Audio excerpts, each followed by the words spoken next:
Hi friends, welcome back to our channel. మా అమ్మ తన స్టైల్లో చేపల పులుసు అయితే ప్రిపేర్ చేస్తుంది. అందుకోసం ఆనియన్, టమాటోస్, పచ్చిమిర్చి అయితే కట్ చేసి పక్కన పెట్టుకుంది. ఇంకా చేపలు అయితే మా నాన్న అయితే క్లీన్ గా అయితే కడిగేశాడు. ఇప్పుడైతే చేపల కూర వండడానికి పెద్ద గిన్నెలు అయితే వస్తున్నాయి కదా, ఇంకా అందులోనే ప్రిపేర్ చేస్తుంది. సీజర్లో ఉల్లిపాయ, జీలకర్ర అయితే వేసి మిక్సీ పట్టింది. ఇంకా ఆయిల్ అయితే హీట్ అయిపోయింది. ఇంకా పచ్చిమిర్చి, ఆనియన్ పేస్ట్ అయితే వేసేసింది. వీడియోని అయితే ఫస్ట్ నుంచి లాస్ట్ వరకు స్కిప్ చేయకుండా చూడండి. ఇంకా ఆనియన్ పేస్ట్ వేగాకైతే ఇందాక తరిగి పెట్టుకున్న ఉల్లిపాయలు, ఇంకా టమాటా ముక్కలు అయితే వేసి కలుపుకుంది. మన ఛానల్ ఎవరైనా ఫస్ట్గా చూసినట్లయితే ప్లీజ్ సబ్స్క్రైబ్ చేసుకుని వీడియోని వస్తే లైక్ చేయండి, షేర్ చేయండి, అలాగే కామెంట్ చేయండి. ఆనియన్, టమాటా, పచ్చిమిర్చి ముక్కలు అయితే మరొకసారి అయితే కలిపేసి ఇంకా మూత పెట్టి వాటిని అయితే మగ్గేదాకా ఉంచింది. చూడండి, మగ్గిపోయాకైతే కొంచెం కరివేపాకు, కొంచెం పసుపు వేసి అయితే ఒకసారి అయితే కలిపేసింది. చూడండి, మా అమ్మ ఎక్కువ పసుపు వాడుతుంది, అందుకనే ఎల్లో కలర్లో కనిపిస్తుంది.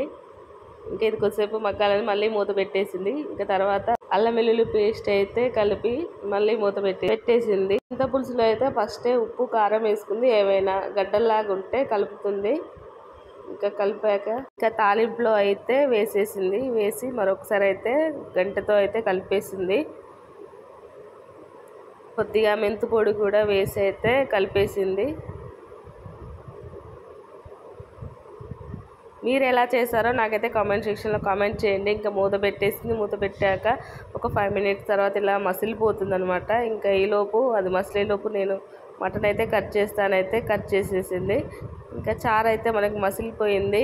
ఇంకా అందులో అయితే చేప ముక్కలు అయితే వేస్తుంది. ఈసారి మా నాన్న అయితే కొంచెం పెద్దగా కట్ చేశాడు. ఇంకా మటన్ కోసం అయితే మటన్, ఇంకా ఆనియన్, టమాటా అయితే కట్ చేసి పెట్టుకుంది. చేప ముక్కలు వేసాక కొద్దిసేపు అలా ఉంచి ఒక 5 మినిట్స్ తర్వాత మళ్ళీ తిప్పుకుందనమాట. ఒక్కొక్క ముక్కని ఫ్రంట్ బ్యాక్ అలా తిప్పేసింది. చూడండి ఎంత బాగుందో కలర్ఫుల్గా కర్రీ అయితే. ఇంకా ఫైనల్గా మసాలా అయితే వేసేసింది.